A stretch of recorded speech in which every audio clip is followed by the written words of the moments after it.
Ok? Romanos capítulo 12. Gostaria de ler esse texto, versículo 9 até o versículo 21. Romanos 12, do 9 ao 21. Vamos ler, diz assim: O amor não seja falso. Detestai o mal, apegai-vos ao bem. Que o amor fraterno vos una uns aos outros, com terna afeição, estimando-vos reciprocamente. Não sejais lentos na solicitude, sede fervorosos no espírito, servindo sempre ao Senhor. Alegres na esperança, fortes na tribulação, perseverantes na oração. Mostrai-vos solidários com os santos em suas necessidades. Prossegui firmes na prática da hospitalidade. Abençoai os que vos perseguem. Abençoai e não amaldiçoeis. Alegrai-vos com os que se alegram. Chorai com os que choram. Mantende um bom entendimento uns com os outros. Não sejais pretensiosos, mas acomodai-vos às coisas humildes. Não vos considereis sábios aos seus próprios olhos. A ninguém pagueis o mal com o mal. Empenhai-vos em fazer o bem diante de todos, na medida do possível, e enquanto depender de vós, vivei em paz com todos. Caríssimos, não façais justiça por vós mesmos, mas dai lugar à ira divina, pois está escrito: a mim compete fazer justiça, eu retribuirei, diz o Senhor. Pelo contrário, se teu inimigo estiver com fome, dá-lhe de comer. Se estiver com sede, dá-lhe de beber. Agindo assim, estarás amontoando brasas sobre a cabeça dele. Não te deixes vencer pelo mal, mas vence o mal com o bem. No Espírito de Cristo. Eu acho que a mensagem do Evangelho deveria se focar justamente em fazer de cada um ou de cada cristão uma réplica, um modelo, não é, de Jesus Cristo. Para isso, o nosso Pai Celeste nos deixou o seu Espírito Santo. E o Espírito Santo, se podemos assim dizer, ele nos, claro, alguns vão dizer que o Espírito nos santifica, nos ajuda a tornar santo, porque é um Espírito Santo. O Espírito nos ensina, o Espírito nos guia. Mas o que poucas pessoas falam é que o Espírito Santo nos cristifica. Ou seja, o Espírito Santo trabalha na nossa vida para que nos tornemos cada vez mais parecidos com Cristo. E esta ação, esta operação, esta obra do Espírito Santo é o que muitas pessoas não querem falar, não querem muitas vezes saber. Nós somos chamados, resgatados e salvos, mas chamados para sermos imitadores de Deus, para andarmos no caminho que Deus deseja. Por isso, o meu alerta é este: não perca de vista o Espírito de Cristo. Não perca de vista o Espírito de Cristo. O chamado de Jesus é para segui-lo e fazer parte do reino de Deus.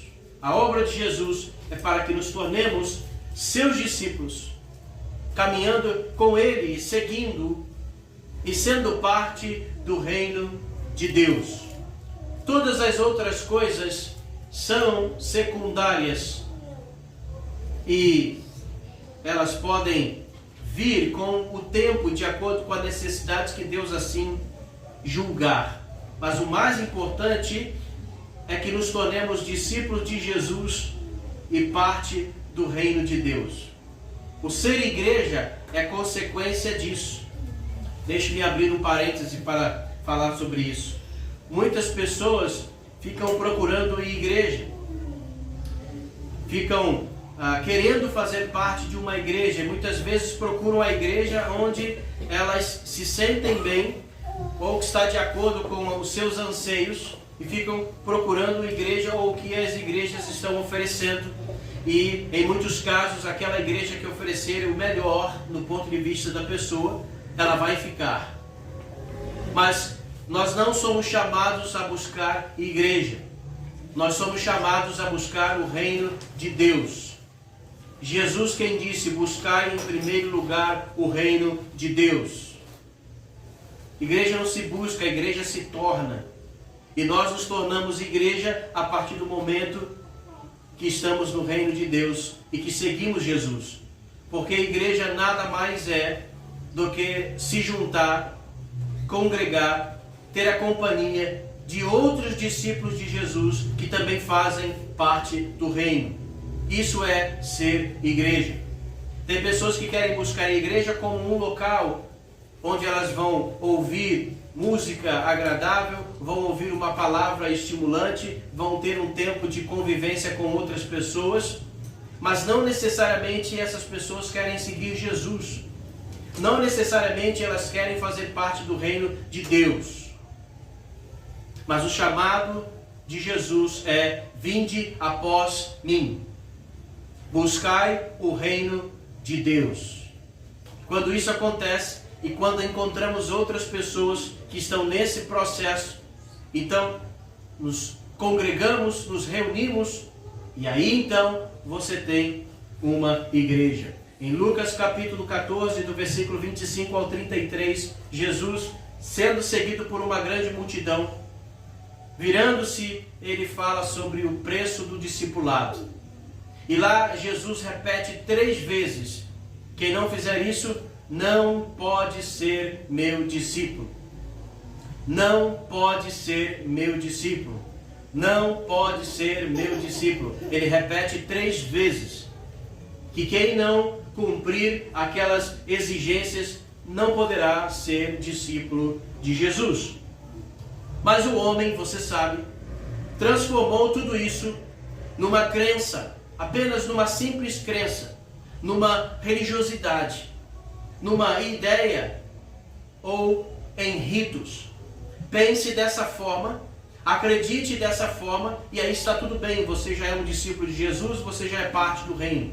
Se você crê de determinada forma, então você já se torna automaticamente um discípulo de Jesus. Se você praticar esse ou aquele rito nos dias certos, da forma certa, então você vai ser um discípulo de Jesus.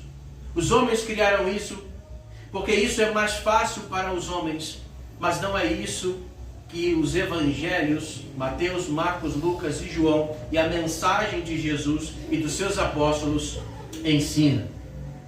Na epístola do apóstolo Paulo aos Romanos, que é uma epístola preferida de muitas pessoas, contém afirmações importantes, que são importantes, mas quando selecionadas e tiradas do seu contexto, servem para formar crenças que afastam as pessoas justamente do Espírito de Cristo. Então, quando nós pegamos essa epístola aos Romanos, tem algumas citações do apóstolo Paulo que são de suma importância para a nossa fé. Mas eu não posso selecionar apenas as passagens ou citações ou versículos que eu quero, ignorar o restante ou tirá-las do seu contexto. Porque se eu fizer assim, eu posso ter uma concepção errada e através dessa concepção me afastar justamente do Espírito de Cristo. Algumas afirmações importantes aqui na epístola de Paulo aos Romanos, bem a preferida de muitas pessoas, é Romanos 3:28, que diz: concluímos, pois, que o homem é justificado pela fé sem as obras da lei. Esse versículo é um versículo muito conhecido e aqui se tornou a base de muitas crenças. Ora, nós somos justificados pela fé sem as obras da lei. Não precisamos das obras da lei. E aqui, embora o apóstolo Paulo diga obras da lei, há quem entenda isso como qualquer tipo de obra. Ou seja, qualquer tipo de ação ou de atitude. Eu não posso fazer nada, apenas fé. E fé na concepção dessas pessoas é apenas acreditar. O que eu preciso acreditar? Eu preciso acreditar que Jesus morreu por mim e que o sangue dele me justifica. Se eu acreditar nisso, ou seja, se eu tiver fé nisso, então aí está. Eu já sou santificado, justificado e salvo em Jesus Cristo. E eu faço o quê? Nada. Não precisa fazer nada porque você é justificado pela fé sem as obras da lei. Mas para alguns, sem qualquer tipo de obra. No capítulo 5 de Romanos, versículo 1, Paulo diz: tendo sido, pois, justificados pela fé, temos paz com Deus por nosso Senhor Jesus Cristo. Justificados pela fé. Então essas afirmações são importantes, porque de fato nós precisamos crer que Jesus Cristo é o Filho de Deus e o Salvador. Mas as pessoas estão entendendo que acreditar nisso, e apenas acreditar nisso, você já está justificado e você não pode, alguns dizem, perder essa justificação de maneira nenhuma. Mas, quando, porém, observamos a epístola como um todo, o que vemos? Vemos que as partes e explicações do apóstolo Paulo têm um sentido e estão relacionadas. E aqui encontramos os objetivos e aplicações que Paulo gostaria que tivesse. Então, eu não posso apenas pegar um versículo como eu peguei em Romanos 3, 28, ou Romanos capítulo 5, versículo 1, e fazer disso a minha teoria, a minha ideia. Não posso. Eu preciso conhecer toda a epístola e entender no que o apóstolo Paulo está trabalhando. Por exemplo, se pegássemos toda a epístola aos Romanos e dividíssemos em partes por assunto, como que seria a estrutura dela? Seria mais ou menos assim. Do capítulo 1, versículo 1 ao versículo 17 é a introdução. Paulo está mostrando por que ele está escrevendo aos Romanos, qual é o seu objetivo, que mensagem ele quer passar. Inclusive, Romanos capítulo 1, versículo 16 e 17 é o contexto da carta. Não me envergonhe do Evangelho, porque é o poder de Deus para a salvação de todo aquele que crê, primeiro do judeu, depois do grego, ou do gentio. Não me envergonhe do Evangelho, porque é o poder de Deus para salvar. Paulo está dizendo, a única coisa que pode nos salvar é o Evangelho. Este é o poder de Deus para salvar. Mas salvar todo aquele que crê. Porque quem não acreditar no Evangelho não pode ser salvo pelo Evangelho. No capítulo 1, versículo 18, até o capítulo 4, versículo 25, Paulo expõe de maneira clara que tanto os judeus quanto os não-judeus, ele coloca a universalidade do pecado. Ou seja, todos pecaram, todo ser humano pecou. Ele diz, todos pecaram e estão destituídos, afastados da presença gloriosa de Deus. Ele expõe o problema. O Evangelho salva, o Evangelho é o poder para salvar. Mas alguém poderia pensar, mas por que eu preciso ser salvo? E aí Paulo coloca, porque todos têm um problema, que se chama pecado. E aí ele coloca que todos, judeus e não judeus, pecaram. E eis aí o grande problema. Depois, no capítulo 5, do versículo 1 até o capítulo 8, versículo 39, Paulo mostra a solução. Todos pecaram e todos podem ser salvos mediante a justificação que vem através de Jesus, pela obra redentora de Jesus. Então ele aponta para todo Jesus. Os gentios que não tinham lei e não conheciam a Deus e pecavam, ele aponta para Jesus. Os judeus que tinham a lei, mas não conseguiam obedecer a lei e portanto pecavam, ele também aponta para Jesus. Ele está dizendo, todos precisam de Jesus.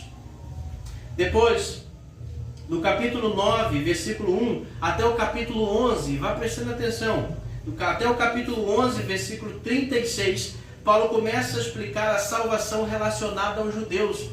Mas por que Deus enviou Jesus para salvar os judeus? Porque os judeus precisam de salvação. O que aconteceu com os judeus? Então ele vai trabalhando na ideia de que os judeus rejeitaram Jesus, mas Deus tem um plano para os judeus, e assim ele vai desenvolvendo a ideia. Ele mostra a sabedoria de Deus. E aí ele termina o capítulo 11 falando sobre a sabedoria de Deus. Deixe-me ler, por exemplo, no capítulo 11, versículo 34 ao 36, ele diz: de fato, quem conheceu o pensamento do Senhor, ou quem foi o seu conselheiro, ou quem primeiro deu-lhe alguma coisa para receber uma retribuição? Na verdade, tudo é dele, por ele e para ele. A ele a glória para sempre. Amém. Ele encerra o seu raciocínio dizendo: nós não temos como questionar a Deus, porque Deus fez da forma que fez. Deus é sábio, ninguém pode ensiná-lo, ninguém pode dizer para ele a melhor maneira de fazer. Não, ele sabe todas as coisas. E aí Paulo conclui o seu raciocínio. Veja, precisamos do Evangelho porque é o Evangelho que nos salva. Todos nós temos um problema porque somos pecadores. A justificação, a solução vem através de Jesus Cristo. Mesmo os judeus precisam se arrepender e crer em Jesus. Isso faz parte do propósito de Deus. E quando ele encerra esse assunto, então ele entra no capítulo 12, do versículo 1 até o capítulo 15, versículo 3, com a aplicação disso, exortações sobre a vida cristã. Ou seja, se nós recebemos a salvação através do Evangelho pela obra de Jesus, e agora somos salvos, o que isso implica de maneira prática na nossa vida? E essa parte aqui do capítulo 12 para frente, ela é pouco trabalhada, ela é pouco explorada. Fala-se só daquela parte de início. Todos pecaram, todos são pecadores, Jesus salva a todos, justificados pela fé em Jesus. Mas, essa outra parte que é, tudo bem, eu me reconheço como um pecador, fui resgatado por Jesus, salvo pela mensagem do Evangelho. Ok, mas como eu vivo essa fé em Jesus agora? Essa é a questão. Essa é a questão. E depois, do capítulo 15, versículo 14, até o capítulo 16, versículo 27, Paulo expõe os seus planos de viagem, a saudação aos irmãos e a conclusão da epístola. Então você pode dividir a carta, essa epístola ou carta aos Romanos dessa forma. O pecado é o grande problema, a justificação é a única solução e o meio para isso é a fé em Jesus Cristo.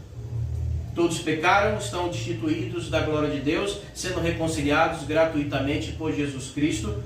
Romanos 3, 23 e 24. E Romanos 6, 23, o salário do pecado é a morte, mas o dom gratuito de Deus é a vida eterna em Jesus Cristo nosso Senhor. Esses são os versículos chaves de Romanos.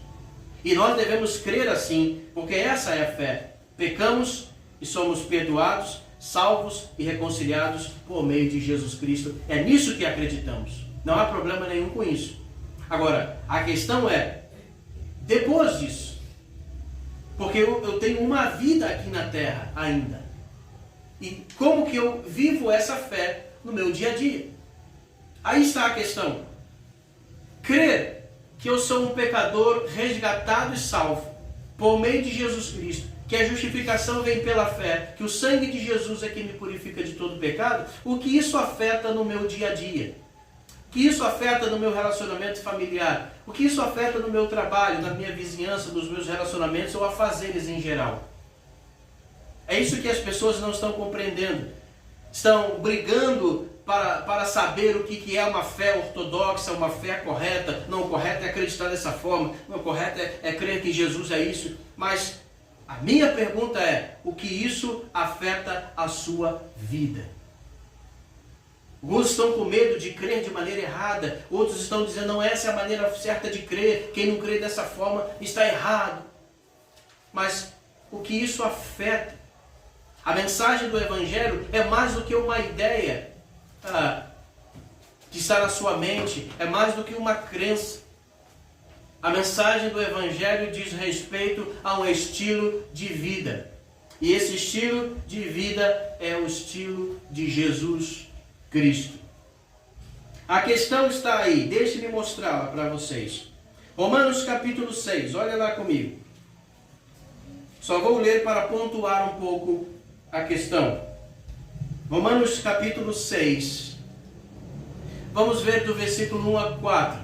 Romanos 6, do 1 a 4. Que diremos então? Permaneceremos no pecado para que a graça aumente? De modo algum. Nós que já morremos para o pecado, como ainda viveremos nele? Acaso ignorais que todos nós, batizados em Cristo Jesus, é na sua morte que fomos batizados? Pelo batismo fomos sepultados juntamente com ele na morte, para que como Cristo foi ressuscitado dos mortos por meio da glória do Pai, assim também nós caminhemos ou andemos em novidade de vida. Olha que coisa mais linda. O que representa o batismo? A morte, o sepultamento. Ok? Quem está morrendo ali? Quem está sendo sepultado ali? O velho homem. O eu. A minha antiga forma está sendo sepultada e morta. E como Cristo ressuscitou, você levanta das águas, como diz o final do versículo 4, para andar em novidade de vida. O que quer dizer isso? Andar com uma vida nova. E essa vida nova é a vida no Espírito de Cristo. Vida no Espírito de Cristo. Romanos 6, versículo 6. Sabemos que o nosso homem velho foi crucificado com Cristo, para que seja destruído o corpo sujeito ao pecado, de maneira a não mais servirmos ao pecado. Quando fomos ao batismo, o nosso velho homem morreu, e morreu o domínio do pecado sobre nós, de maneira que não servimos mais ao pecado. Temos uma vida agora servindo a Deus, sobre o domínio de Deus, não mais sobre o domínio do pecado. Versículo 11, capítulo 6, versículo 11. Assim, vós também considerai-vos mortos para o pecado, porém vivos para Deus em Cristo Jesus. Mortos para os pecados, mas vivo em Cristo Jesus. E daí em diante, até o versículo 22, ele vai falar sobre essa vida nova em Cristo Jesus. Morremos para o eu, morremos para a vontade da carne, agora vivemos e andamos em novidade de vida, servindo a Deus em Cristo Jesus, no Espírito de Cristo. No capítulo 8, versículo 4 ao versículo 9, diz assim: a fim de que a justa sentença da lei seja cumprida em nós, que não andamos segundo a carne, mas segundo o Espírito. Não andamos segundo a carne, mas segundo o Espírito. Andamos segundo o Espírito. Os que vivem segundo a carne pensam no que é da carne. Os que vivem segundo o Espírito, no que é do Espírito. Olha que coisa bonita. Na verdade, o pensamento da carne é morte, e o pensamento do Espírito é vida e paz. Por isso o pensamento da carne é inimigo de Deus, e não se submete, e nem poderia submeter-se à lei de Deus. Os que vivem segundo a carne não podem agradar a Deus. Não podem agradar a Deus. Vós, versículo 9, não estáis na carne, mas no Espírito, se realmente o Espírito de Deus habita em vós. Se alguém não tem o Espírito de Cristo, não pertence a Cristo. Por isso, eu comecei dizendo, não perca de vista o Espírito de Cristo. Não perca de vista o Espírito de Cristo. Porque aquele que não tem o Espírito de Cristo não pertence a Cristo. Não está na caminhada de Cristo. Como que se define isso? A vida que se leva, não a maneira como se crê. Embora a vida que se leva é influenciada pela maneira como se crê. Mas a questão aqui não é apenas se eu tenho uma mente que eu compreendo certas verdades, mas se eu vivo essas verdades no dia a dia. Eu posso compreender na minha mente e aceitar isso e crer nisso, que Jesus é o Senhor. Isto é uma coisa. A outra coisa é viver servindo a Jesus, que é o Senhor. É viver como um servo do Senhor Jesus. Uma coisa é eu crer que Jesus me salvou do pecado.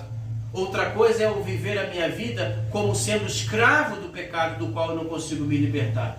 São coisas diferentes. E não pode estar desassociado a maneira como eu creio e a maneira como eu vivo. Só que hoje as pessoas estão dizendo, se você crê dessa forma, se você acredita dessa forma, não importa tanto a maneira como você vive. Isso não é verdade. Isso não é verdade. Uma vida nova no Espírito é o que o apóstolo Paulo fala também em Gálatas. Gálatas capítulo 3, versículo 24. Todos que foram batizados em Cristo se revestiram de Cristo. E depois ele diz no capítulo 5, versículo 16 em diante. Se nós andamos no Espírito, não satisfazemos os desejos da carne. E depois vai colocar uma lista lá dos desejos da carne, não é? E faz aquela lista e diz, olha, os que estão andando no Espírito estão livres dos desejos da carne. E não podemos aceitar isso na nossa vida. Ainda aqui, ainda assim, sofreremos tentações e investidas de Satanás. Muitas e muitas vezes. E várias vezes durante o dia. Mas entendemos que a nossa vida não é mais essa. Que não usamos mais a justificativa. Que recorremos ao nosso Salvador para vivermos no Espírito de Cristo. Por isso, Paulo, entendendo essa vida nova que se deve ter, ele expõe de maneira prática a aplicação em Romanos capítulo 12, 13, 14 e 15. Depois de ele explicar tudo isso, essa fé, essa justificação em Jesus, agora no capítulo 12, 13, 14 e 15, ele coloca isso de maneira prática, como que executamos isso no dia a dia, na convivência com os irmãos, na convivência com a sociedade, com as pessoas do mundo. Como essa vida nova em Cristo deve ser na prática. Não se pode ter uma fé abstrata, baseada em ideias ou em ritos. Tiago fala isso em Tiago capítulo 2, do versículo 14 até o versículo 26. Tiago diz, olha, uma fé sem obras é morta. Claro que lá Tiago não está falando de obras da lei, mas está falando de práticas. Uma fé sem ação, ela é morta. Inclusive no versículo 24, Tiago diz, veja que o homem não é justificado apenas pela fé, somente pela fé.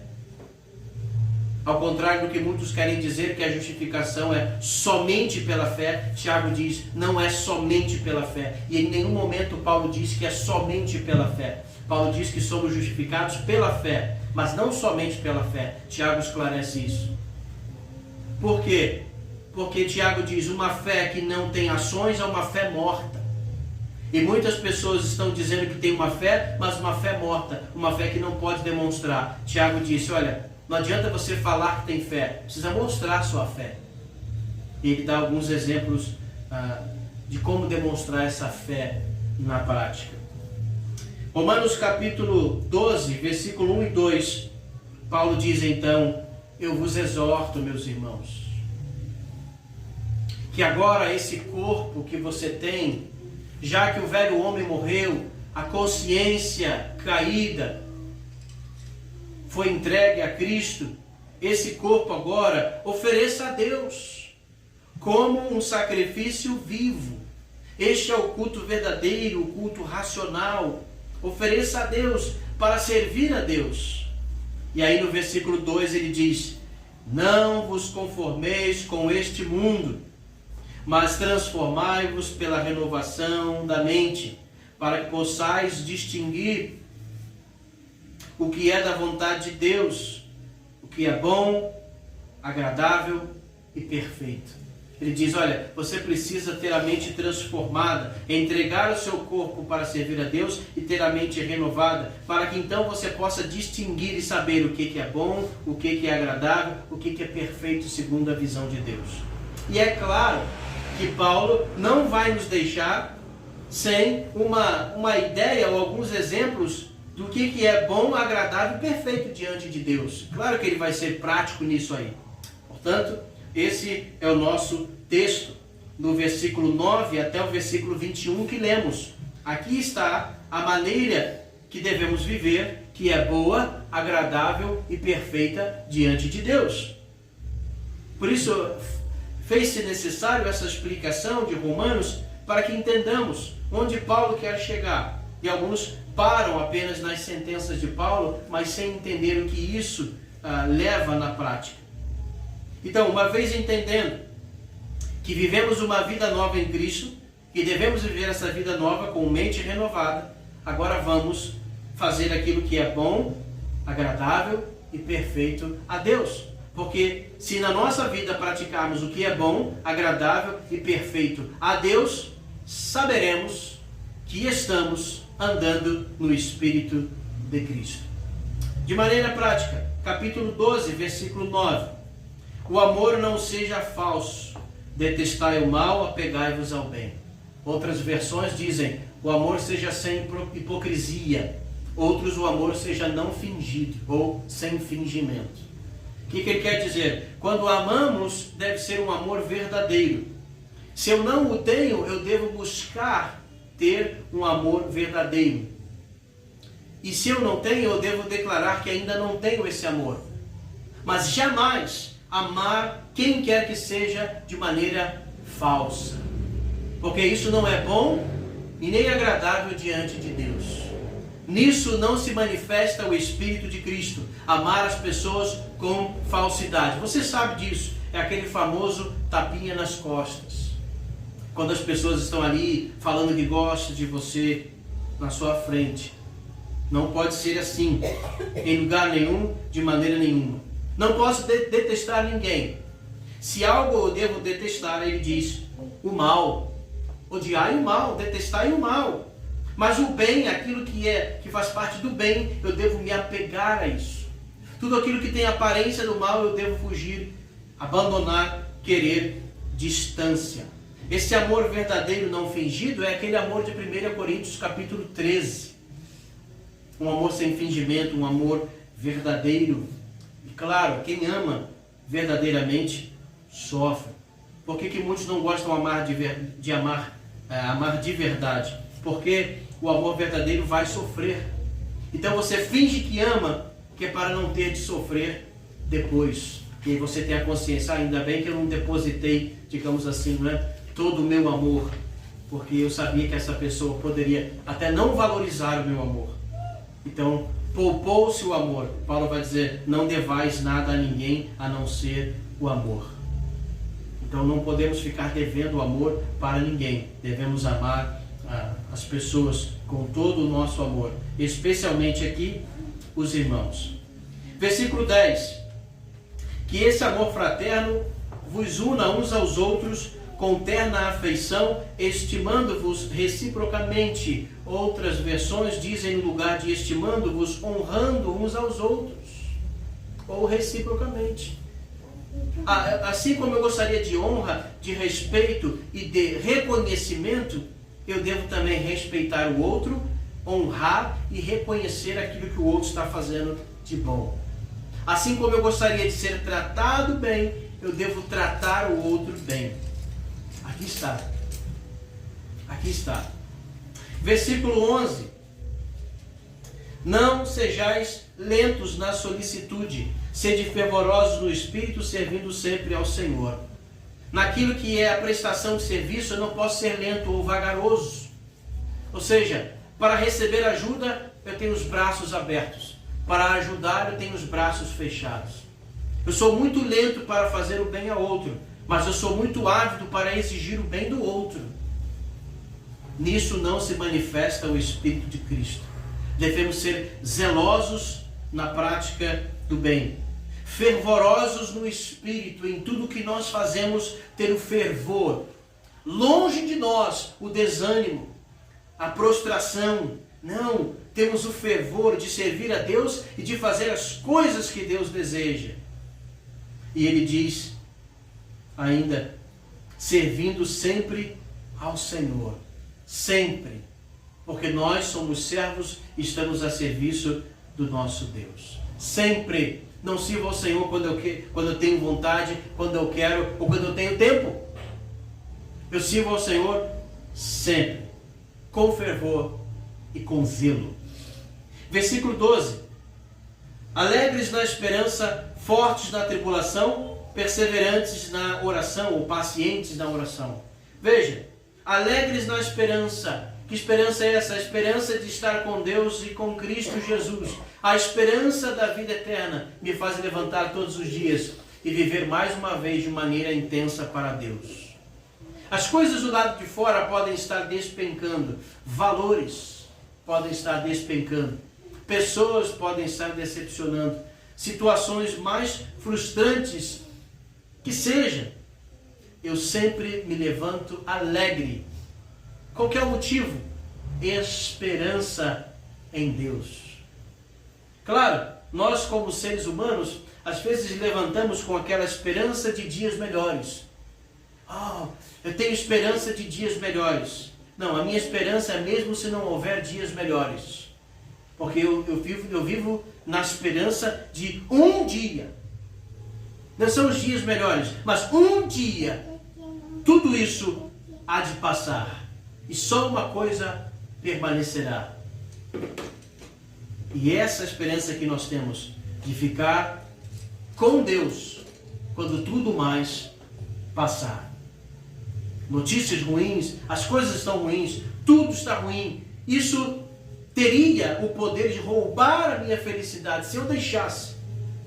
Mas eu tenho um motivo para me alegrar. Eu tenho 99 motivos para me entristecer e apenas um motivo para me alegrar. E alguém pode dizer, então está perdido. Porque um motivo não será suficiente para contrapor 99 motivos de tristeza. Mas aí eu digo, esse único motivo de alegria é maior do que os 99 motivos de tristeza. Porque o meu Redentor vive. E há uma promessa de que ele voltaria. E de que aqueles que estão o esperando, ele levaria para junto de si. E lá estaremos com ele para sempre. Nessa esperança eu me levanto todos os dias. Nessa esperança eu me esforço para superar os meus defeitos, debilidades ou mesmo quedas. Nessa esperança eu me ergo e me esforço. Ele diz mais, fortes na tribulação. Fortes na tribulação. Ou seja, quando passamos por dificuldades, não é para esmorecer, é para estar forte. E essa força vem de Deus. E estar forte, firme, não se abalar. E perseverantes ou pacientes na oração. Perseverar na oração é fazer com que a oração o ajude a perseverar. Porque quanto mais oramos, mais força temos para perseverar. Então é necessário perseverar na oração para que a oração me ajude a perseverar nas minhas lutas e tribulações. Versículo 13. Mostrai-vos solidários com os santos em suas necessidades, prosseguir firmes na prática da hospitalidade. Veja, mostrai-vos solidários nas necessidades dos santos, dos irmãos. Quando ver um irmão na fé passando alguma necessidade, ser solidário ao ajudar. E às vezes nós não temos todos os recursos para suprir toda a necessidade daquele irmão. Mas às vezes o pouco que temos podemos dar. Um minuto do tempo, uma compreensão, um ombro amigo, um abraço, um aperto de mão, um pouco de atenção. E o pouco que eu tenho, se eu posso compartilhar, porque embora eu tenha pouco, mas o pouco que eu tenho para quem não tem nada ainda é muito. Então eu devo estar disposto a ser solidário com as necessidades do meu irmão. Ele diz, continuar firme na prática da hospitalidade, aprender a receber sempre. E hospitalidade não só em casa, mas a maneira como recebemos, porque eu posso receber você na minha casa e não ser hospitaleiro. E posso não estar em casa e receber você muito bem onde eu estiver. Então a ideia é como nós recebemos isso e não abandonar essa prática de receber em casa, de ajudar, não é? De socorrer aqueles que precisam. Versículo 14. Abençoai os que vos perseguem, abençoai e não amaldiçoeis. Ele repete duas vezes, abençoai e abençoai. Abençoai os que vos perseguem, abençoai. E, para somar ainda mais, ele diz, não amaldiçoeis. Abençoai, abençoai, não amaldiçoeis. E quando você tiver alguém que esteja perseguindo, prejudicando você, lembre-se disso, abençoar, abençoar, não amaldiçoar. Abençoar, abençoar, não amaldiçoar. Falar bem, desejar o bem e não o mal. É isso que devemos fazer com aquele que nos persegue. Ao contrário, hoje as pessoas querem justiça, justiça com as próprias mãos e justiça já. E se alguém está me incomodando ou me perturbando, eu quero caçar essa pessoa e exterminar. Seja o espaço, seja o que for. Mas isso não reflete o Espírito de Cristo. E daqui você já vê que muitas pessoas que estão se dizendo cristãs estão vivendo longe do Espírito de Cristo. Ah, eu sou salvo pela fé em Jesus. Ok, mas aquele que é salvo pela fé em Jesus tem uma nova forma de viver, que inclui abençoar o que vos persegue, abençoar e não amaldiçoar. Versículo 15. Alegrar com os que se alegram e chorar com os que choram. Isso aqui bate com 1 Coríntios capítulo 13, versículo 6. Justamente isso. Regozijar com aqueles que estão indo bem e não ficar feliz quando o outro está mal, quando faz alguma coisa errada. É o compartilhar da alegria e da tristeza do outro. Se o outro conseguiu algo e está feliz, eu vou ficar feliz com ele. Se o outro foi prejudicado e está triste, eu vou ser solidário e chorar com ele. Não pode haver espaço para inveja aqui. Compartilhar dos sentimentos dos irmãos com sinceridade e não com inveja. Infelizmente, é o que mais se vê, inclusive, dentro de muitas igrejas. Capítulo 16. Mantende um bom entendimento uns com os outros. Não sejais pretensiosos, mas acomodai-vos às coisas humildes. Não vos considereis sábios aos seus próprios olhos. Está dizendo, deixe de ser orgulhoso. Aprenda a se relacionar com coisas humildes e com pessoas humildes. Não se pareça sábio ou ache que é sábio. Participe, não é, de coisas simples. Viva em harmonia. Tire a altivez da sua vida. Tenha uma postura humilde e sem acepção de pessoas. Oh, aquela pessoa é mais assim, então eu vou dar mais atenção para ela. A outra é muito simples, muito humilde, então eu não vou ter muito contato com ela. Não pode haver isso. Eu tenho que estar disposto a me relacionar com todas as pessoas da mesma forma. Versículo 17. A ninguém pagueis o mal com o mal. Empenhai-vos em fazer o bem diante de todos. Não retribuir o mal com o mal. Isso está baseado no Sermão do Monte, em Mateus capítulo 5, versículo 38 ao 48. Não retribuir mal com o mal. Se alguém me bateu, você não pode bater de volta. Porque se bater é o mal, você se bater de volta estará retribuindo o mal. É onde Jesus diz, se alguém me bater na sua face, ofereça outra. Não é para retribuir o mal que eu recebi. Isso aqui é difícil demais, onde muitas pessoas não praticam isso, elas querem ter a sua justiça, elas não querem sair no prejuízo. Se tiver que prejudicar, arrasar com o outro, vai fazer. Mas esse não é o Espírito de Cristo. Romanos capítulo 12, no versículo 2, não vos conformeis com o mundo. O mundo age assim, olho por olho, dente por dente. É meu e eu vou lutar, e quem entrar na frente vai ser prejudicado. Não vos conformeis com o mundo, mas transformem-se pela nova mente que há em Cristo Jesus.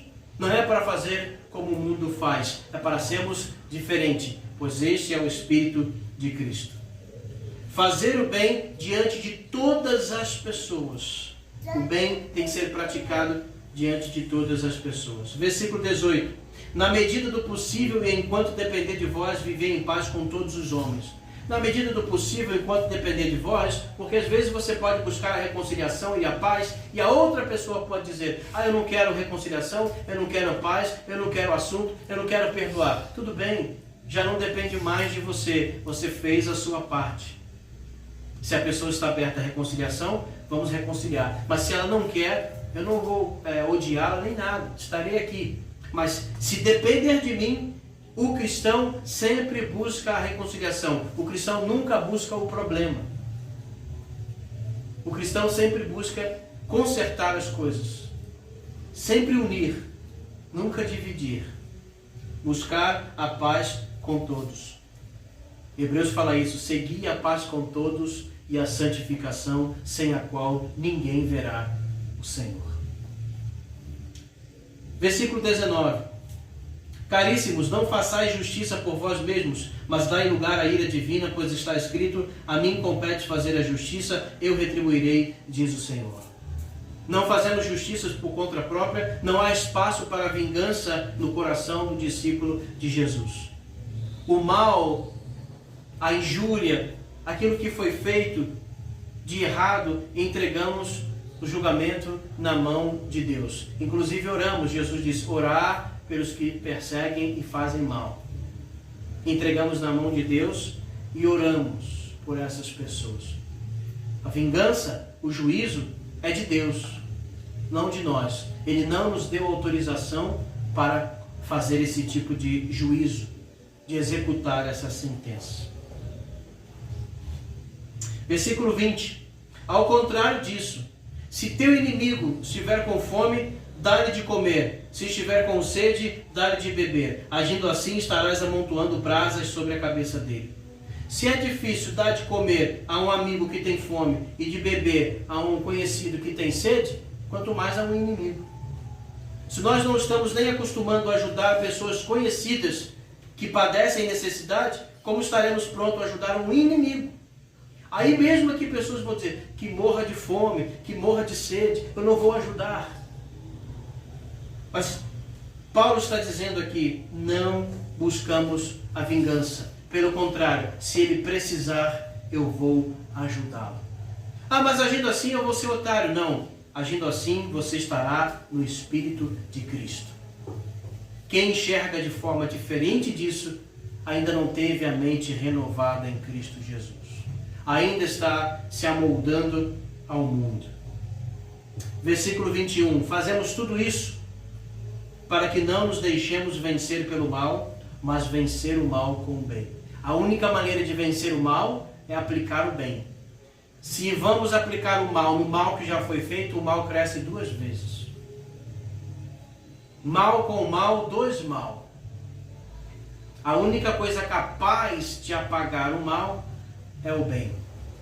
É como se você tivesse feito um rabisco numa folha que você não queria. E agora, para consertar aquele rabisco, você faz outro rabisco em cima. O rabisco ficou mais forte. Você não pode usar outro rabisco onde foi rabiscado. Você precisa da borracha para apagar aquele rabisco que foi feito. Então, a maneira de nós vencermos o mal é começar a praticar o bem. Ele diz ainda que se nós fazemos isso, primeiro, o mal não nos vencerá, ele não alcançará o nosso coração. É isso que não podemos deixar acontecer. Agora veja bem, praticar o bem não significa que o outro vai mudar. Porque tem pessoas que acham, então eu vou agir bem com aquela pessoa que não gosta de mim e ela vai passar a agir bem comigo? Não. Aquela pessoa que fica gritando comigo, se eu agir de maneira correta com ela, vai parar de gritar comigo? Não. E aí você pode perguntar, então para que eu vou fazer isso? Para que você não comece a gritar com ela também. Aquela pessoa que me ofende, se eu tratá-la bem, ela vai parar de ofender? Não. Então para que eu faço isso? Para não chegar ao ponto de você começar a ofender também. Nós fazemos isso, primeiro, para que o mal que está sendo feito não me contamine a ponto de eu começar a fazer o mal também. Segundo, para que de alguma forma essa pessoa tenha a consciência em brasa e comece a se perguntar, por que eu estou fazendo isso? Aquela pessoa me trata bem, por que eu estou fazendo isso? E ela comece a refletir, e quem sabe, nessa reflexão, ela pode chegar a um arrependimento. Porque quando destruímos uma vida, quando a afastamos, perdemos a oportunidade de alcançá-la. Por isso que a mensagem do Evangelho é salvação, mas a mensagem do Evangelho nem sempre é falada. A mensagem do Evangelho, muitas vezes, e de maior efeito, é vivida. Às vezes achamos que vamos salvar a pessoa pregando o Evangelho, quando na verdade aquela pessoa poderia ser salva quando nós vivemos o Evangelho. Viver o Evangelho, viver Cristo, as nossas atitudes, as coisas que fazemos, esse é o nosso desafio. Isso é o que foi ensinado por Jesus em Mateus capítulo 5, no Sermão do Monte, do versículo 1 ao versículo 16. Inclusive no final ele fala, versículo 16, brilhe a vossa luz diante dos homens, para que vejam as suas boas obras e glorifiquem o Pai. Veja, ver as boas obras e glorificar o Pai. Depois, no versículo 45 diz: se vocês fizerem isso, vocês serão filhos do vosso Pai. Como no versículo 9 de Mateus 5 diz: sejam pacificadores e serão chamados filhos de Deus. E no versículo 45 diz: serão chamados filhos do vosso Pai. No versículo 48 Jesus diz: sejam perfeitos como é perfeito o vosso Pai que está no céu. Reparou nesses versículos? Mateus capítulo 5, versículo 16: se eles virem as suas obras, glorificarão o Pai de vocês. Versículo 45: vocês serão chamados filhos de Deus, ou seja, serão filhos do vosso Pai. E versículo 48: sejam perfeitos como perfeito é o vosso Pai. Veja que ele repete vez após vez: Pai, Pai, Pai. Pense no Pai. Olha o que o Pai está pedindo. Pareça-se com o Pai, obedeça ao Pai, seja filho do Pai, seja filho de Deus. É para glorificar o seu Pai. Tenha as atitudes que o seu Pai teria. Pai, Pai, Pai, Pai. Por quê? Porque quem não quer viver como filho de Deus, quem não quer viver em obediência ao Pai, não pode chegar no capítulo 6 e orar o Pai Nosso. Não pode. Porque só pode orar o Pai Nosso que está no céu aquele que vive como filho aqui na terra. Nós não queremos viver como nosso Pai pede, mas queremos pedir a Ele que seja nosso Pai e que intervenha as nossas necessidades. Não pode. Para tratar a Deus como Pai, precisamos corresponder vivendo como filhos. O Filho, Jesus, veio para que nos tornássemos filhos. Nós somos filhos no Filho. Somos filhos por causa do Filho Jesus Cristo. Andar nos passos de Jesus é estar no Espírito de Cristo. Essa é a chamada dessa epístola maravilhosa de Romanos, onde Paulo vai levando a conclusão de como devemos viver essa fé em Jesus na prática.